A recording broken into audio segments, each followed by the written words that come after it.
It requires no introduction. Good afternoon. I hope you've been enjoying the sessions. Reza, it's always such an honor and a privilege to have you come to any of the Jaipur Literature festivals across the world. And I just wanted to start by saying what I said earlier in the morning today, that in many of our festivals, because we believe that dialogue is so important, every time we've suggested that we're going to do a session on Palestine and Israel, whether it's with Dr. Izzeldin Abuleish or with Reza, we did receive a lot of pushback. And in fact, in New York, most of the venues, or in Houston, or in Seattle, most of the venues that we are partnered with didn't agree to do the session. So I just want to take a second to give a shout out to the Boulder Public Library and all their colleagues here for never even batting an eyelid, never putting up a question, and just being so supportive of books and dialogues. Very, very important. Reza, you're a political and religious writer. What you doing writing a book about kids? This is a disguise, right? Well, it's funny that you refer to it as a disguise, because the biggest comment that I've heard about the book is that the parent is reading it for themselves. And there's actually a genesis to this. Part of the reason why I wrote this is not long after the attacks of October 7th, my family and I, including my in-laws, who are white, Midwestern, evangelical Christians from Pennsylvania, we all went to a church service in Pasadena. We go to this very progressive church, and when we came out of the church, there was a memorial on the lawn to the thousands and thousands of children in Gaza who had been killed as a result of Israel's retaliatory strikes. And my in-laws, my father-in-law, said, I don't really understand what's happening here.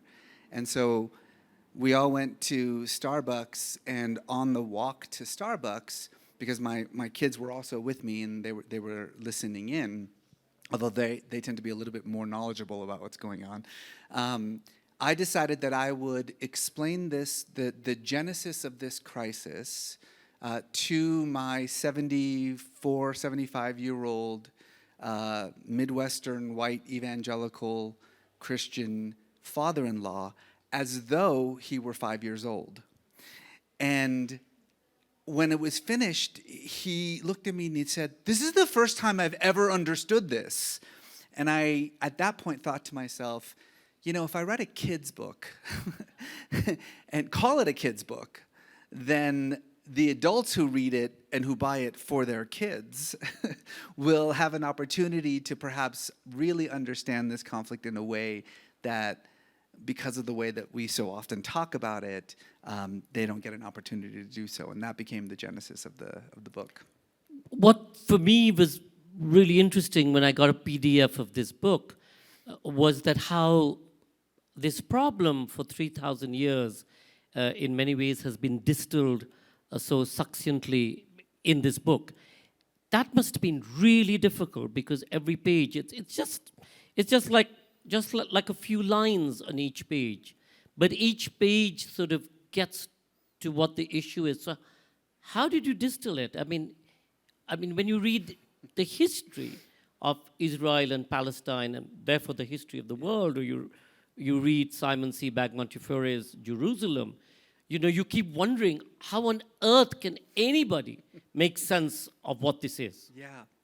Well, I got to be honest with you, the real challenge wasn't so much condensing it, to these sort of vital moments. The real challenge is that when you talk about the Israeli-Palestinian conflict, you're talking about two really sort of semi-independent narratives. And indeed, part of the problem of even discussing this conflict is that so often when you read about or talk about or discuss or focus on one of those narratives, one of those national narratives, almost by definition, it erases or denies the other narrative. So when you're talking about the Jewish national narrative, it's so often just baked into that narrative is the denial, the disappearance, the erasure of the Palestinian national narrative. And frankly, vice versa.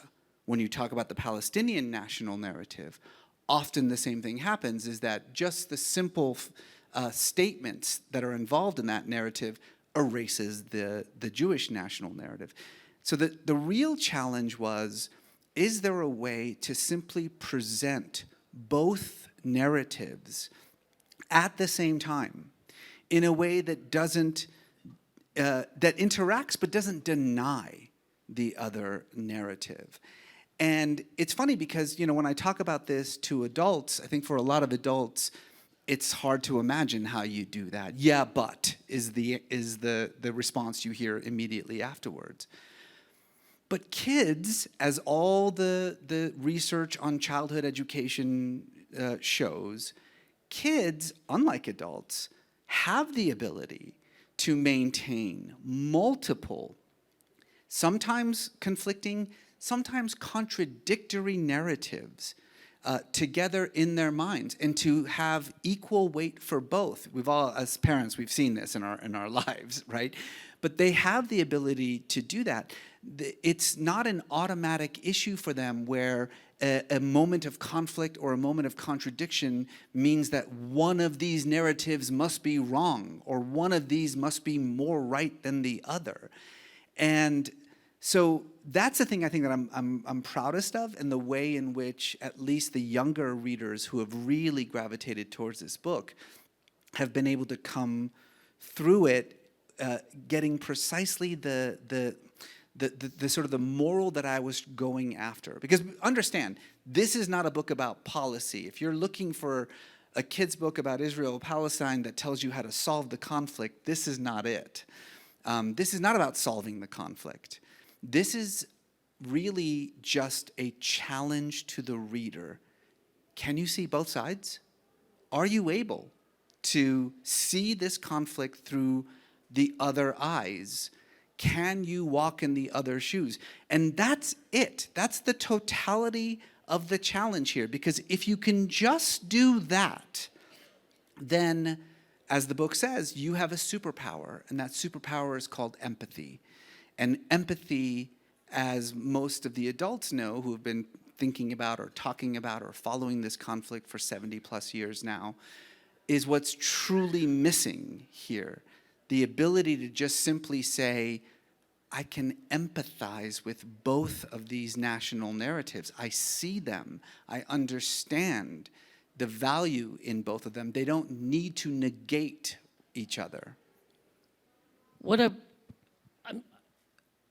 This sort of really summed it up. Many powerful countries around the world have used the conflict between Israel and Palestine for their purpose. Often that means they make decisions which may be good for their own countries, but aren't so good for Israelis or Palestinians. Reza, America has been signing off on the bombs that are raining down on Palestine as we speak, with some people actually signing the bombs. Why is that good for America?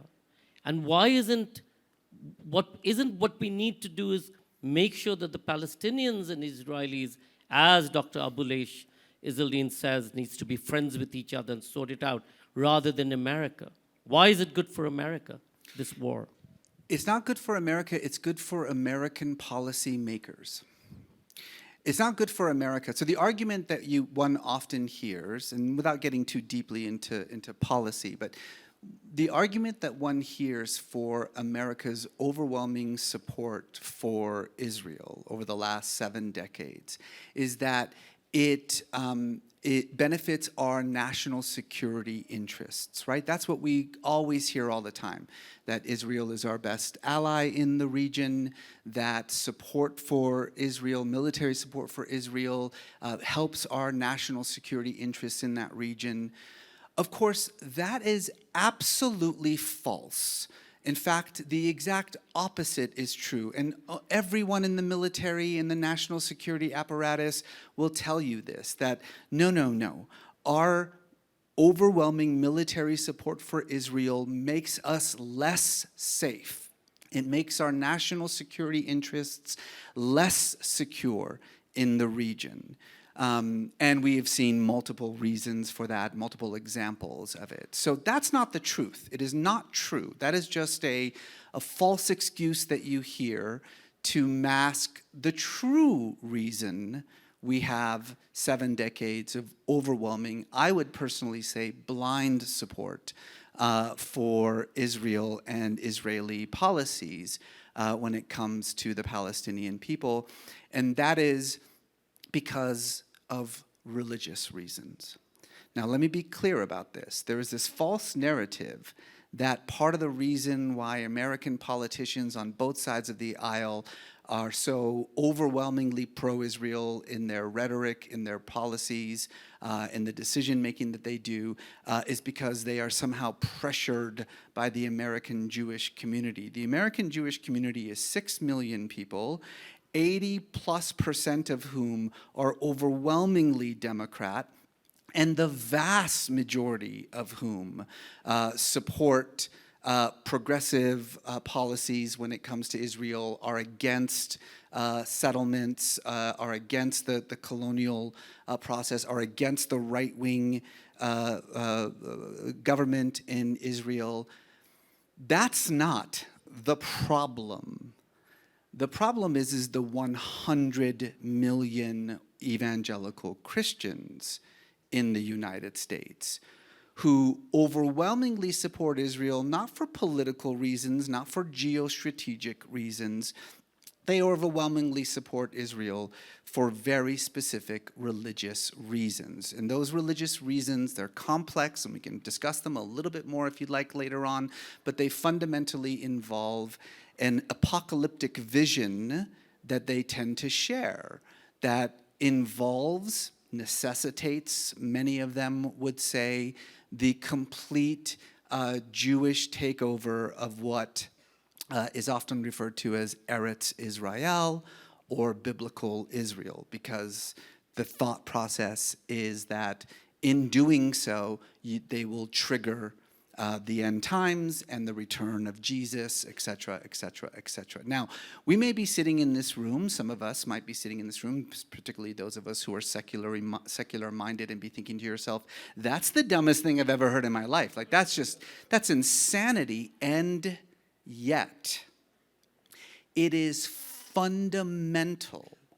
to the political support that not just many Americans, but going all the way back to the Balfour Declaration in Great Britain, that created this situation in the first place.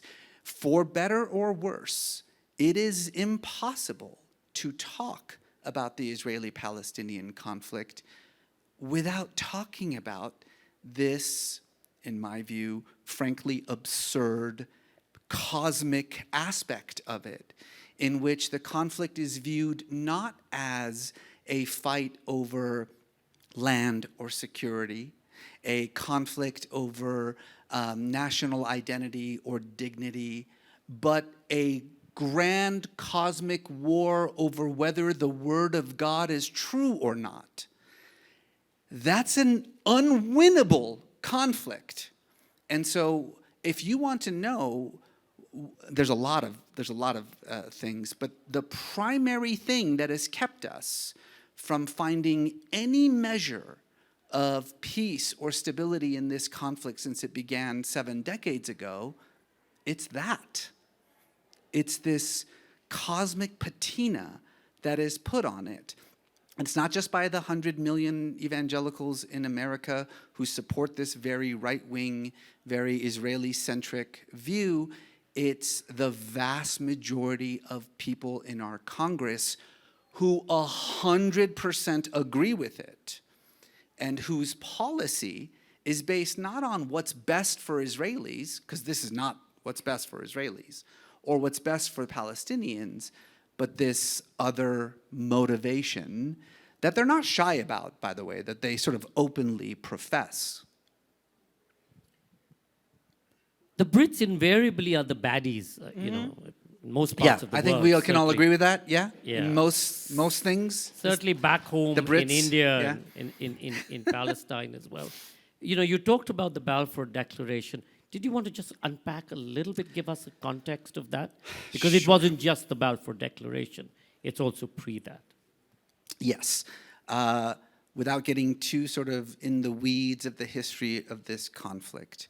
But as you all know, for centuries in Europe, anti-Jewish and anti-Semitic violence against Jewish communities had resulted in a mass exodus of Jews out of Europe. And this is before the Second World War.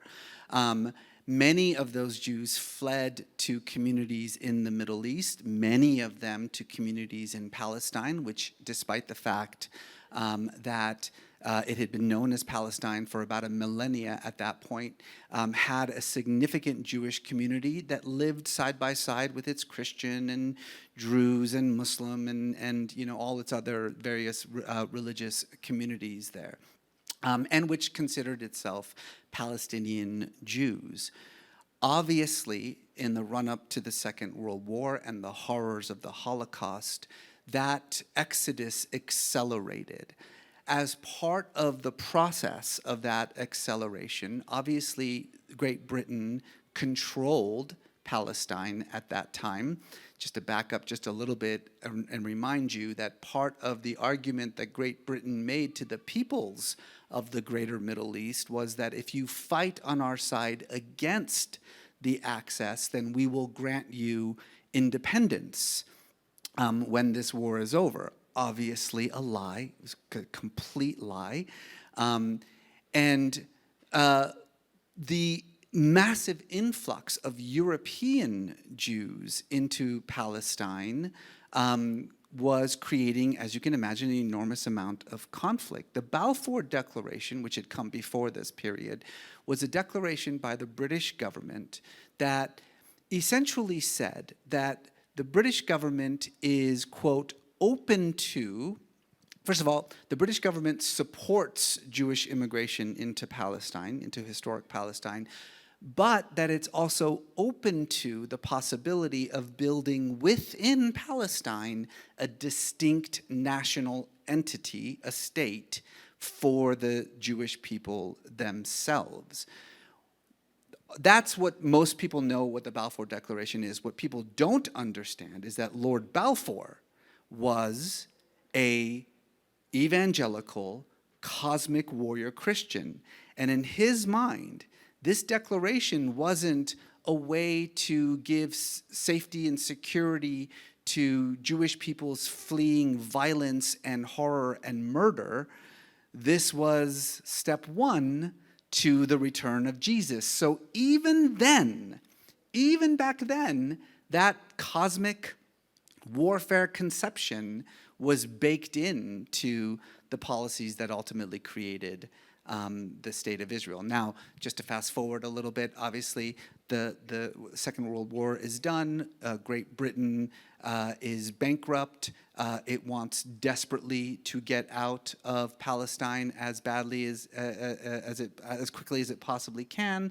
But unfortunately now, because of its policy of unchecked immigration of European Jews into the land, had created this enormous conflict between the European Jews that were there and the Palestinian Jews and Arabs who had been there for generations, and when it couldn't solve the problem, just handed it over to the newly created United Nations and got the hell out. Sound familiar, by the way? And what what did the UN do? Well, the UN did what any group of bureaucrats sitting in a room, thousands of miles away from the conflict would think to do, which is there are two national narratives here. Let's just split the land in two. We'll just kind of make a dividing line. It wasn't exactly divided equally by any means. The Arabs made up some 2/3 of the population and were given slightly less than half of the land. And of course, the land was the least arable land. They had access to only one port, which was quite problematic. But nevertheless, what's very important to understand, and again, this comes to this conflict all the time, is that the European Jews, under David Ben-Gurion, accepted UN, what is referred to as UN 181, right? The partition of Palestine. And the Palestinians did not. And 70 years later, that is still used as the excuse for the right wing in Israel and its supporters around the world to essentially continue the process of gobbling up as much Palestinian land as possible. Hey, you had your chance. You had your chance when the UN gave you almost half of it, and you said no. And so now that you have, 13% of it, that's your fault, not our fault. You hear this all the time. But again, how to talk to a kid about that? And the way that we talk about it in our family is we use a very simple analogy. Pretend that you're living in a house, and you've been living in that house for generations. And then suddenly a family knocks on the door, and that family is running for their lives, being hunted for no other reason than just who they are. And they ask if they could share the house with you, and you give them, the living room. And then after a decade, they take over, the family room. And then you have this conflict. And so you ask the landlord to deal with it. And the landlord says, why don't we just split the house in half? They can have half and you can have the other half. It's my house. Why would I take half of my house? I mean, the idea that the Palestinians were sort of, dumb or malicious or short-sighted in rejecting UN Resolution 181 again, not to be, a child can figure out what's wrong with that argument. And so I think this is the important thing, is that constantly going back and re-examining some of the arguments and the rhetoric that one hears when trying to justify these acts of indignities that take place on both sides of this conflict. And that led to the Nakba. Yes, the Nakba. I have to say, this is really. I had a Palestinian who read this book and said, "I've never read a kid's book that has ever used the word Nakba before."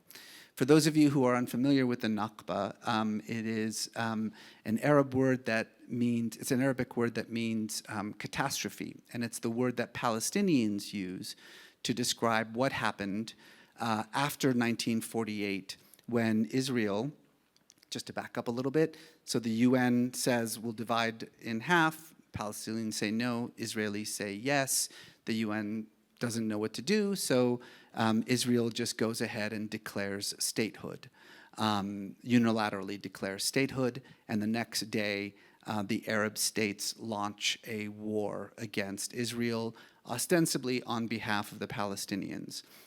During that war, Israeli forces destroyed hundreds of Palestinian villages, killed hundreds of thousands of Palestinians, and forced nearly 1 million of them into exile, into refugee status, where 7 decades later, most of those refugees are still refugees, generation after generation of refugees living in these now what have become essentially refugee cities on the borders of Israel and Lebanon, Israel and Syria, Israel and Jordan. And you might be thinking to yourself, well, why doesn't Lebanon and Syria and Jordan just after 70 years allow those people into their countries and give them citizenship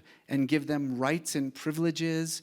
And if you're asking that question, then you understand what was meant by the countries around the world make decisions that are good for them and have nothing to do with the Israelis and the Palestinians. Because for those Arab countries, the misery of those Palestinian refugees serves a purpose.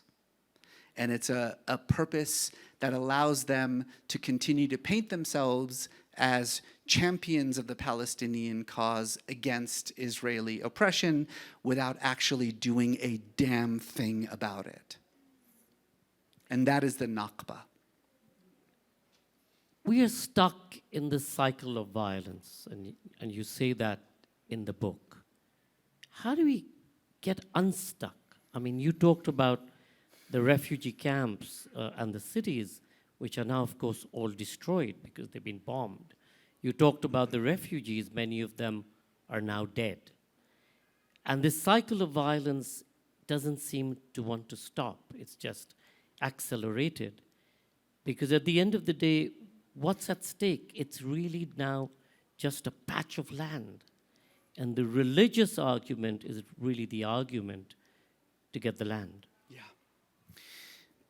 Almost by definition, the concept of a cycle of violence is impossible to stop. Using the analogy of kids again, you know, I have 4 children, and you know, if 2 of them start to get into a fight, and one of them takes something that belongs to the other, so the other one sort of pushes the other one, then the one who gets pushed kicks the other one, then the one who gets kicked punches the other one, then the one who gets punched throws something at the other one. What is required to stop them from continuing to accelerate this back and forth? What's required? Right? A parent in the A home. parent. That's exactly right. That's the job of the parent, the power in the family to put an end to it, to pull them apart, physically if necessary, to punish, give consequences for that behavior, and to ensure that it doesn't happen again by imposing some kind of reward structure. There is only one parent in the Israeli-Palestinian conflict, and it's us. Now imagine a parent who comes in on that fight, okay? And instead of pulling them apart, hands one of the kids a baseball bat. That's who we are. It's not a mystery why the cycle of violence in Israel-Palestine hasn't ceased or ended. It hasn't ceased or ended because we don't want it to cease or end. We are the ones who are providing the weapons. Every bomb dropped on Gaza, you paid for. You paid for every bomb that was dropped on Gaza. So, you know, we can talk about this in terms of, you know, cycle of violence. It feels like just by definition it's unending, so we just throw our hands up. What can we do about it? This isn't a 70-year conflict over land. This is a 3,000-year conflict over God. So what can we do about it? That's why we talk like this. It's because it is a way for us to shrug off the responsibility that we literally have in this ongoing violence. So how do you stop a cycle of violence? By having the parent step in and actually do something about it. Now that might sound patronizing for Israelis and Palestinians. Oh, you call yourself a parent? Do you know that we give the equivalent of nearly $800 a year per Israeli every year? That the $3 to $5 billion in aid that goes to Israel, which is not a third world country, it's not a poor country, it actually is a net weapons seller on the market. So we give it weapons, it uses those weapons against Palestinians, it then makes weapons and sells those weapons on the international market. The idea that we can just continue to pretend that we don't have anything to do with this, that we can't step in, that it would be patronizing. We bear direct responsibility for this conflict. So of course we can do something about it. We just choose not to. And in those moments in which we have, when President Biden decided to pause the sending of thousands of tons of bombs for what turned out to be, 2.5 weeks? Parts of this country lost its mind. That was a 2.5-week pause. It wasn't, we're not going to sell you bombs anymore. It was, we're just going to pause for 2.5 weeks. So again, if you want to know who is responsible, if you want to know who has the power, it's time to look within and stop looking out there to figure out why it's happening. We're why it's happening. As I remember year after year going to Jerusalem or Tel Aviv and walking between the Church of the Sepulchre to the Wailing Wall to the Al-Aqsa Mosque and crossing the Armenian quarters and the Ethiopian quarters, the Jewish quarters, I was like, how can anybody get their heads around how complicated this is? Because you take a string or a thread out of that, it all sort of unravels. So how do we build the bridge? What's the bridge we need to build between Palestine and Israel? You know, honestly, I think the bridge is about the individuals themselves. This gets to this kind of very complicated, once we start talking about policy, what to do, how to fix the situation, things obviously get a little bit dicey, and I'm more than happy to sort of engage in a conversation on that. But I do think that what's truly important to recognize about Israelis and Palestinians is that they live in the exact same ecosystem, right? They share the same resources. They have the same, land and air. They share the same, passport. They share the same currency, the same financial markets. All of the things that kind of create that sense of communal identity, they share as one. Now, they don't share it equally. That's important to understand, right? That it is a two-tier system, a system in which Jewish nationalists have rights and privileges that non-Jewish nationalists do not have. There is a word for that, by the way. I mean, I don't know why we refuse to say it. There's a word for it. It's not a judgment. It's not a value. It's just a fact, which is why Human Rights Watch uses it. It's why Amnesty International uses it. It's why B'Tselem, the Israeli human rights organization, uses it. Any situation that has a two-tier citizenship in which one group, because of either the color of their skin or the religion that they worship or their ethnicity or the language that they speak, has rights and privileges that the other group doesn't, is called apartheid. That's called apartheid. I don't know why we're so shy about saying what is just a definition of a situation. So, but at its core, we cannot forget that these are two people that are divided by a sort of artificial line between them. And so what I get most encouraged by when I visit, and I visit all the time, is the way in which Israelis and Palestinians themselves have shrugged off the sort of political organizational structures and have just worked together to create these spaces in which they have, shared, for instance, shared olive groves or, a shared system of education or shared wells. Dealing water is a very, very important issue in Israel-Palestine, as you can imagine. That is fundamental to both sides. It doesn't matter, whether you speak Hebrew or Arabic. It's something that they're both dealing with, and so it's that person-to-person level of coming together and solving shared problems that I think has the most potential to blossom into something that could lead to greater stability, perhaps even greater peace. But if you are waiting for a political situation, a political answer to all of this, I mean, we're just going to keep on waiting. The politics has utterly failed when it comes to the Israeli-Palestinian conflict, not just the politics of Israel and Palestine, but far more importantly, and hopefully you've noticed this is a theme now, far more importantly, the politics of the United States. We are in election here in the United States, and obviously there's no necessarily a solution coming forward anytime soon.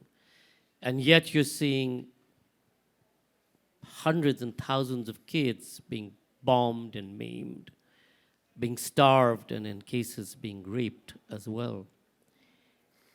The Israeli people themselves are marching against their government. That's right. And every week you're seeing more and more images of tens of thousands and hundreds of thousands of Israelis marching to want to stop the war in the way and to get that we rid of their sing it. government, to stop the war and get rid of their government. Yeah. I remember the head of the Jerusalem Cinematheque said to me once, he said, I don't know what it's like to be oppressed, but I do know what it is to be an oppressor.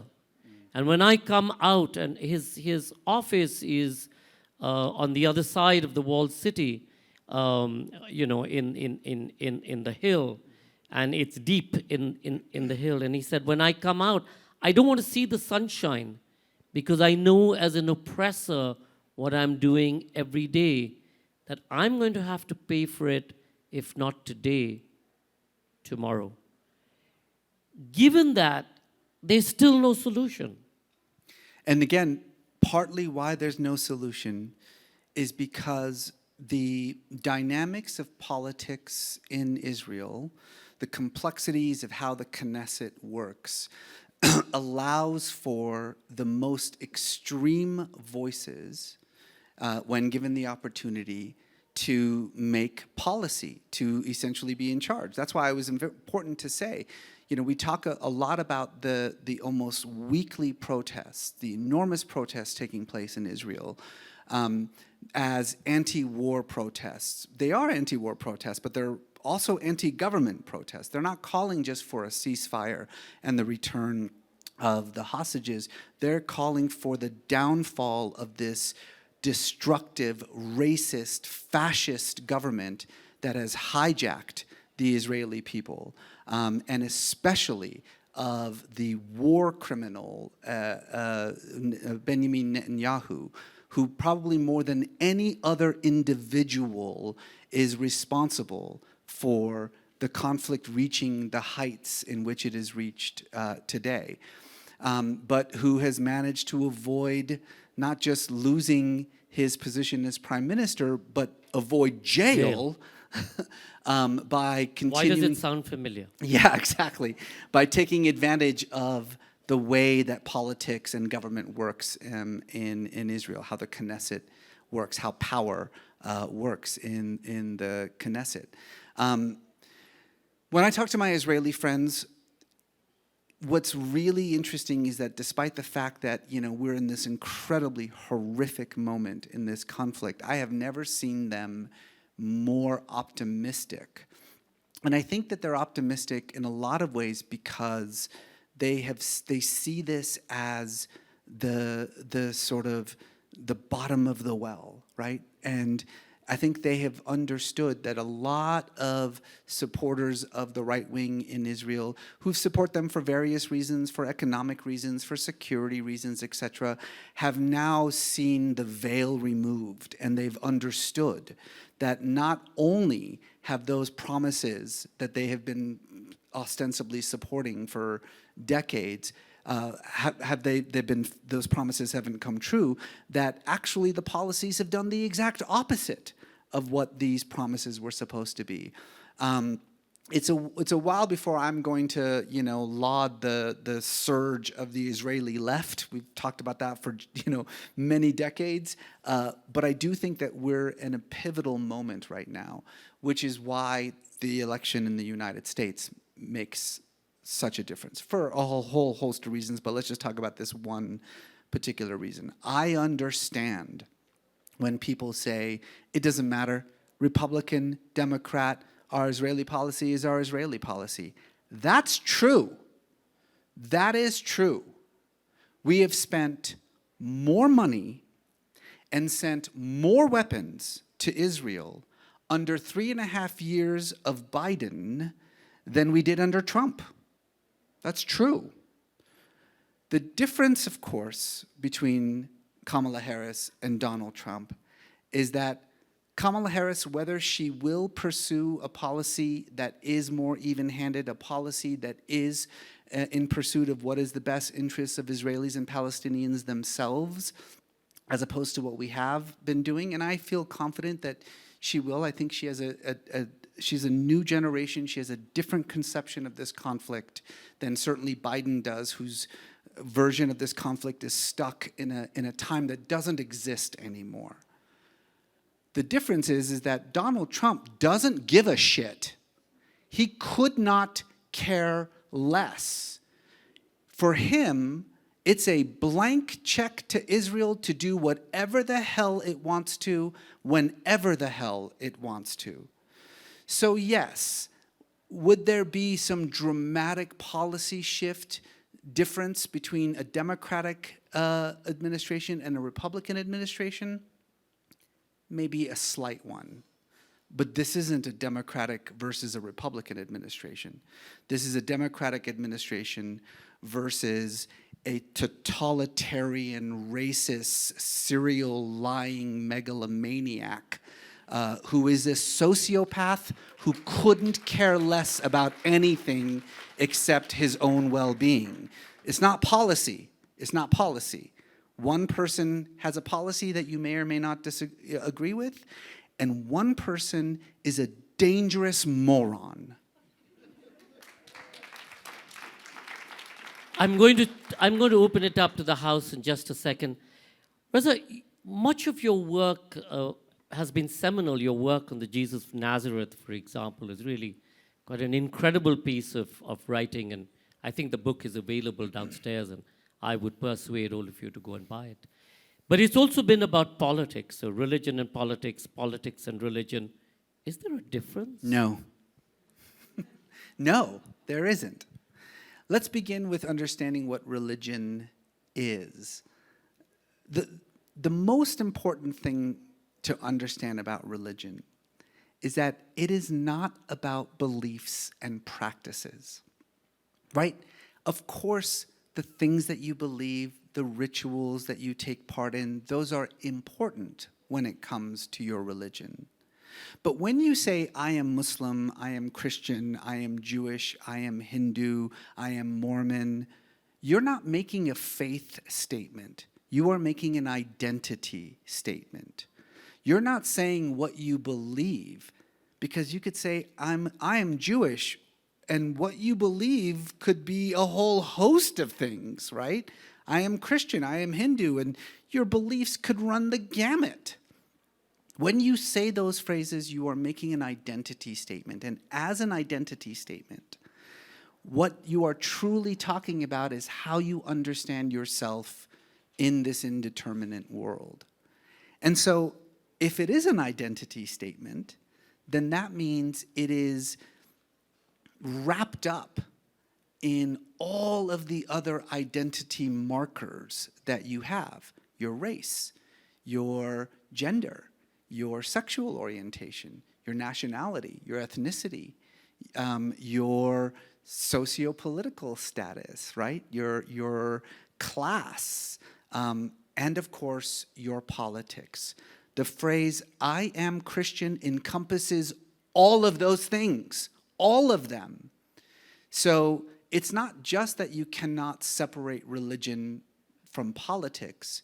You can't separate culture from religion. You can't separate race from religion. You can't separate economics from religion.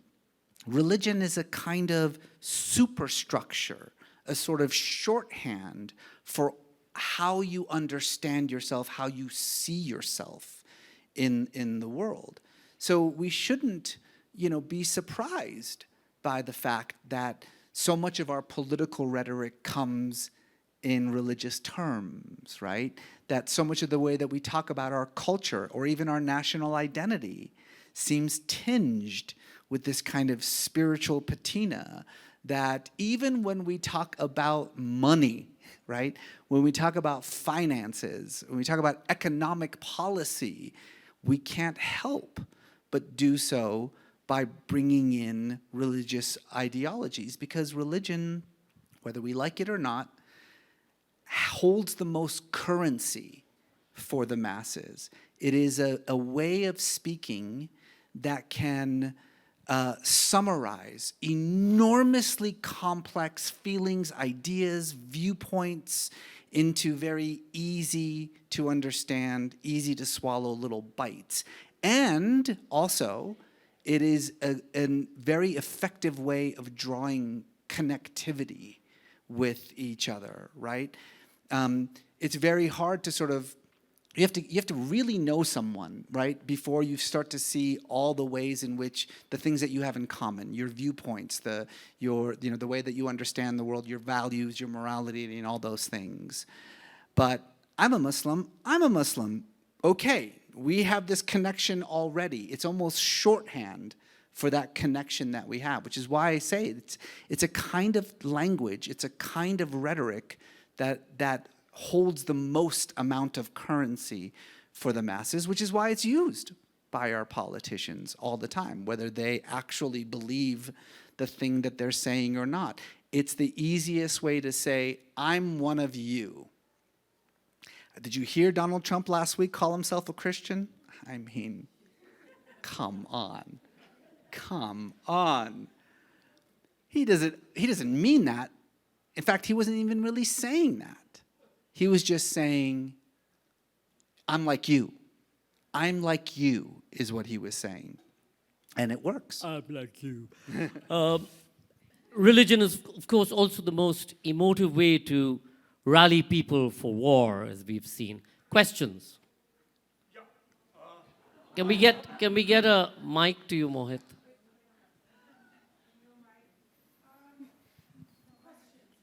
If you can give it to the, okay. To the gentleman who's standing. Mohit, if you can come up front, yeah. Yeah, give him the mic, yeah. All right. And then Izzeldin. Reza, my question is about narratives. If you have a 70-year conflict between two peoples, it becomes almost imperative and necessary for this narrative of othering. So you say that it's okay to kill Palestinian babies because they're all going to be terrorists. How alive is that narrative? And do you see that narrative changing? Without a change of narrative, can you have peace? It's an excellent question, and you're right, that is precisely the kind of narrative one hears constantly. Actually, the most common narrative that one hears in large swaths of the Israeli political groupings is that there's no such thing as a Palestinian. What are you talking? They're just Arabs who happen to be on our land. They're not Palestinians. That's not a real thing. And so you deny their very existence, right?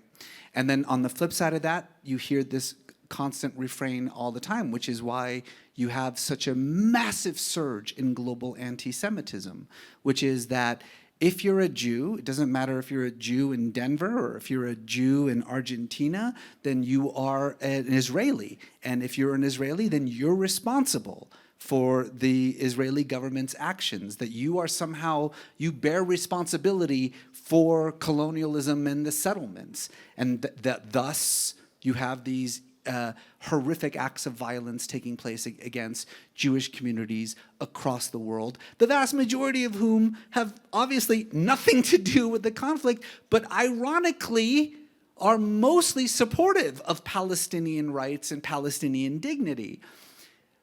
That's the problem with these narratives, is that they become powerful tools by policymakers to promote their own agendas, what it is that they want to pursue. And they have very little to do with what's taking place on the ground itself. And I think that's what we have to kind of break out of, right? We have to stop looking to our political leaders for any kind of leadership in this conflict. And those who do want to actually do things to change the situation on the ground have to work with organizations that are on the ground, in Israeli-Palestinian organizations that are working to actually solve shared problems of natural resources, problems of energy, problems of land management, problems of education, problems of homelessness and poverty. Those are shared issues that it doesn't really matter who you voted for in the election, that everyone has a stake in, and that's where the most exciting work in actually building a shared future is happening. Iseldine, what we're going to do is take questions in bunches so we can get a few more. Okay. Dr. Abulesh, yeah. Thank you so much. Really, because from the title, Understanding Conflict, talking to kids about Israel. Iseldine, just hold your, yeah. Talking to kids about Israel and Palestine.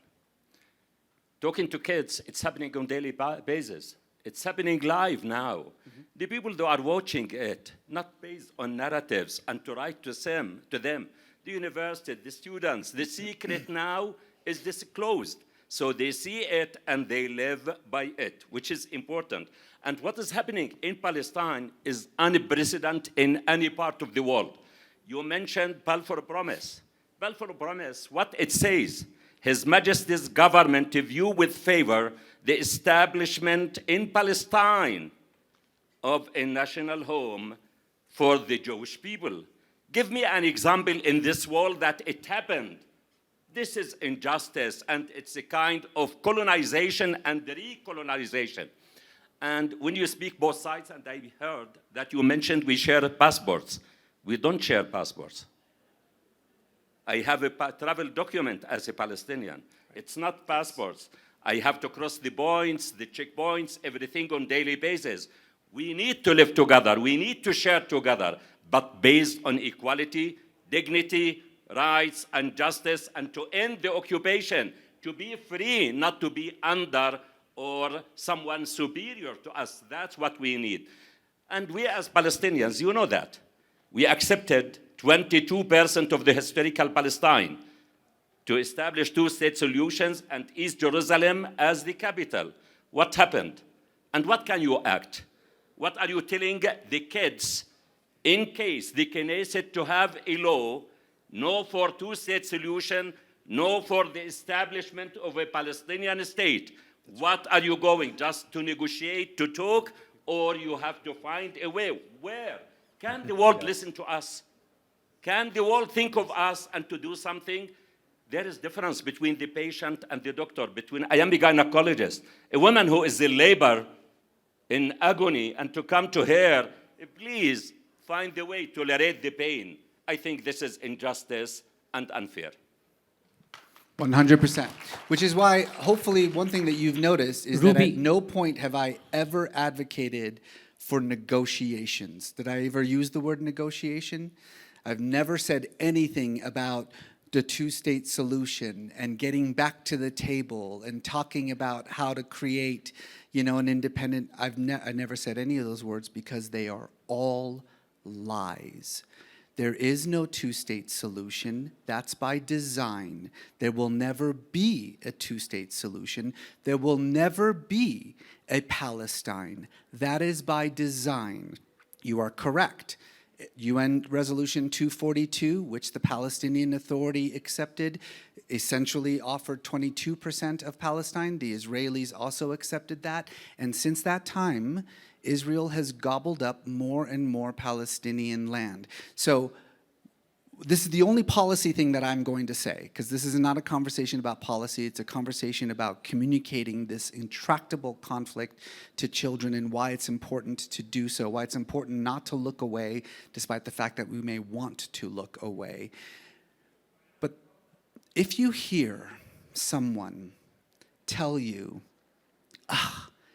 the real answer is just to get back to the negotiating table. The real issue here is to go back to the possibility of a two-state solution. They are either ignorant or they are maliciously lying to you. Because as we now know, negotiations for a two-state solution is a stalling tactic to make sure that there's less and less of anything that could ever one day possibly be called Palestine. And by the way, we've already passed that note. How do I explain this to children? You cannot negotiate over how to split a pizza when one side is eating the pizza. There's a gentleman over there at the mic. I have a two-part question. What do you think the source of anti-Semitism is, and what do you think keeps it going so strongly? Anti-Semitism is an ancient evil, and it would be very difficult to talk about a singular source for it. Obviously, a massive factor in historic anti-Semitism comes from the overwhelming Christian propaganda that the Jews were the killers of Jesus.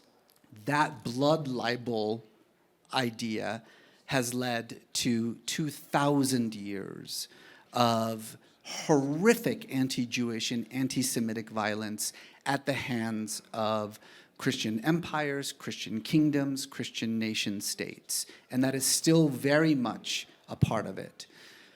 Partly it also has to do with the sort of conception of the Jews as the most sort of easy to label other, right? That anti-Semitism is fundamentally about otherization, that it is a means of creating a negative pole of identity, a community, and a group of people who can be defined as not us, so that we could use them as a negative pole to define ourselves.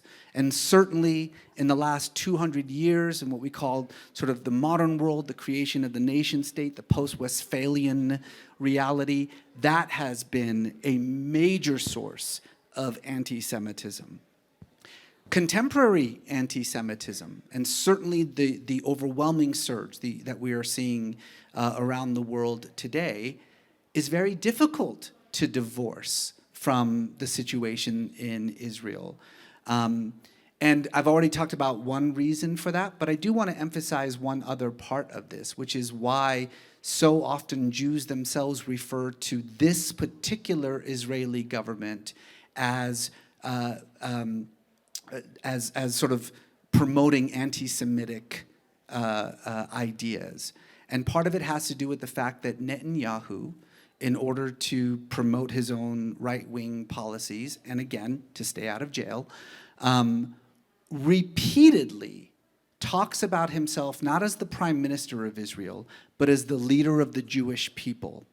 And if you're unfamiliar with it, Jewish law does allow any Jew, regardless of their nationality or citizenship, if they want to claim Jewish citizenship. And so you can understand why, it's inexcusable, but you can understand why that feeds into this horrific racist idea that all Jews everywhere are responsible for the actions of the Israeli government, because the Israeli government is actually promoting that devastating lie.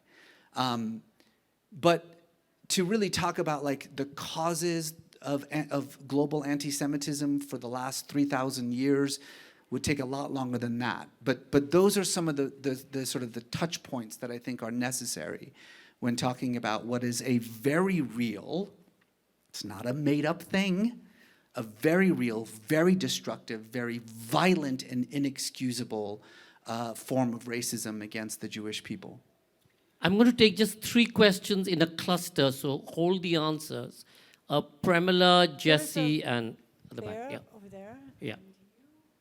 So both mics, go ahead, and we'll give you the answers at the end. Yeah. Yes, I'd like to say, first of all, when you were saying that we have to find empathy for both sides. No, just hold it near you. It's the mic system. Yeah. I have such a hard time. We, as a local group, we're on the corner of Broadway and Canyon every Saturday, and it would be so nice to have more people show up because as a local population, we need to stand up. There is so much animosity towards the Palestinians. We have a man out on the corner holding an Israeli flag, screaming obscenities to us that, you know, the hostages, the hostages, the hostages, as we have 10,000 Palestinian hostages that are not addressed. But to feel empathy for that kind of mindset, I have a difficult time. And I have a difficult time that we don't have more people standing up, showing up, and saying this cannot continue. This is not who we are supposedly, you know, based on this country of freedom. And Jesse? Joe Neguse, we have gone to Joe Neguse's office. He was there at Congress applauding Netanyahu, our great progressive congressman. So I do not. My question is, how can you say that Kamala Harris is a hopeful possibility? She is a genocider. Pramila and Jesse. So my question leads in a way directly on from what she's saying and from what he said. So, and it's addressed to the Iran question. Okay, so I take your parent example. One parent hands the baseball bat. So father is the strong parent, the chauvinist. He gives the baseball bat to one kid. Mummy doesn't think this is fair. Mummy is Iran, okay, and the Arab world. And mummy says, we've got to do something. Why? How can he have the baseball bat? I need to stand up for child number 2. Now, mummy, because she is Muslim and because she wears a veil, and because some members of mummy's family who were extremists blew up some of father's family, mummy has now become the devil. So I'm a Catholic Indian, so I look at this objectively. To me, the anti-Islam feeling today is probably stronger in the world, and in my country for sure, than the anti-Semitic feeling. And so I think in your narrative to the children, you need to explain Iran's role, because the Iran and the Hezbollah part of this story is also what is fueling people like the man holding the hostage flag and those in power in Congress in the US to not take a more objective position because of the trauma of 79. So Hezbollah want more people. Jesse, did you? Jesse. I think that lady has been very. Yeah, I think that my question follows on the last 2 and Isoldine's as well. That, okay, so there's the parents, but you have the third kid who's a antisocial sociopath, right? Like the Netanyahu and the extreme right wing. I don't even get it, Orthodox or whatever it is. I'm a Jew, but I don't get it. And then there's. Yes, the Israeli and the Palestinian neighbors just want to, they're friends, right? Normal people. But there's the extremists on both sides. And I think that's what's left out, that the hatred's gone on and the violence and the mutual killing has gone on for so many centuries. I mean, I hate to say the most pessimistic thing, But So hatred on yeah, both sides. And no. last, did you want to ask Yeah, I just- the he lady just with had her it. hand up? Could Exactly, you, yeah. that lady? Yeah, last, Right, just, no, right there. No, right right there. there. Right there, in the yellow.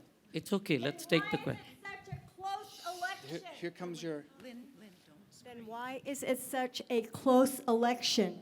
So why is it such a close election? Hatred on both sides. Hezbollah, Hey. there's 3,000 of years of history has to solve in 30 seconds, and that's about what we have. Well, look, let me just, these are all very, very good questions, and they all kind of have a lot to do with each other, right? And it is true that despite the fact that when it comes to our political leaders, our government, our policy makers, that we still pursue a policy in the Israeli-Palestinian conflict that is overwhelmingly, blindly, illegally, according to our own laws. American law prohibits the selling of weapons to any state or entity that would use them against civilians. We follow that law in every country in the world except one. We just don't care. We just don't care.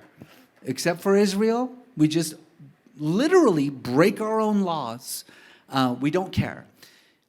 One thing that I will say, it's very, very important, and you're starting to notice this, and it actually comes to the question that I didn't answer, which is that that narrative has shifted dramatically, primarily when it comes to Gen Z and younger.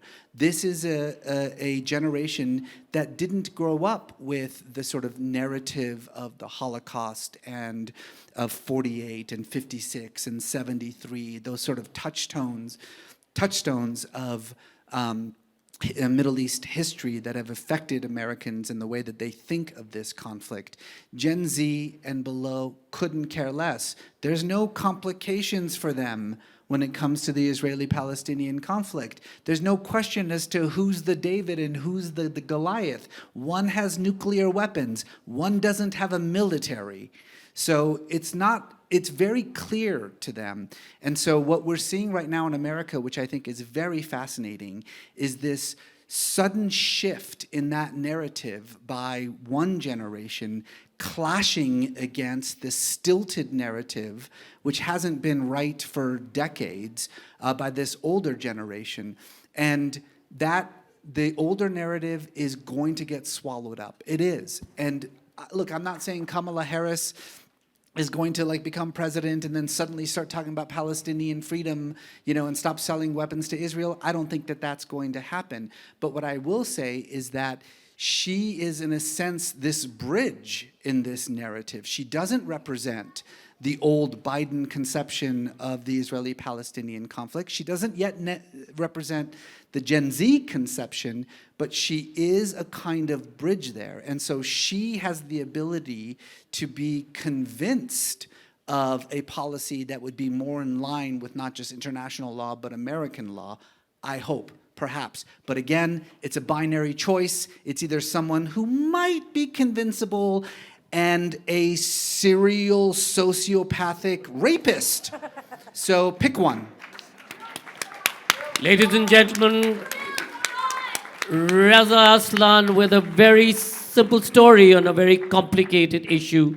Reza, I'll be happy to sign books after this. Thank you. Thank you. Thank you.